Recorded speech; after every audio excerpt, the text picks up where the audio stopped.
In sugar beets, GMOs have changed everything. We're able to raise more and better sugar beets, with less inputs. The science backs the success. There are no data out there that show that there's a danger from consuming these products. But the consumer is not backing the process, a growing trend with alarming consequences. If people were to take that technology away from us, I think that could mean the end of the sugar beet industry.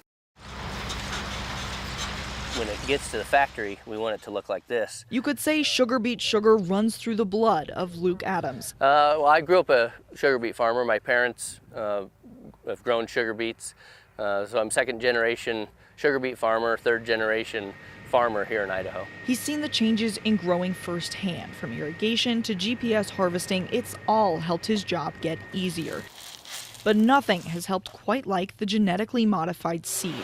We're talking less herbicide spraying, less water, less diesel, better soil, and a lot more beets. We'd probably, be hoping for 30, 32 ton, and now, realistic yields, we've pushed those goals up to 40, 45 ton per acre, still with real high sugar content. I'll say. My little boy thinks it's delicious. Tastes like sugar. It is pretty delicious. Don Morishita is an expert on sugar beet's #1 threat. He's a weed scientist at the University of Idaho and has been since the early 90s. At that time, the sugar beet growers considered weeds as their #1 pest problem. He saw the transition from conventional sugar beets to GMO sugar beets. He said there's potential for issue with GMO crops in that a seed being resistant to one herbicide means that's the one farmers rely on, and that could alter the type of weeds we see. That means farmers need to be careful with their weed control, but we don't need to be scared about eating the crop, especially with sugar beets, because you don't eat them raw like I did, you eat them in the form of sugar. That whole processing destroys any of the DNA of the GMO that's in those beets.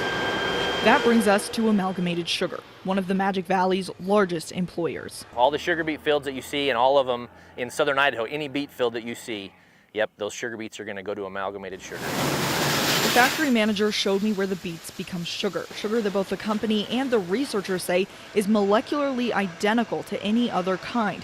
But Amalgamated said that doesn't seem to matter to some companies that skip their sugar in favor of non-GMO cane sugar. I would say that there is a growing percentage of companies who are shifting in that direction. It has impacted Amalgamated Sugar, not to the point where it's hurting us drastically, but it's alarming. Okay, I'll get some more.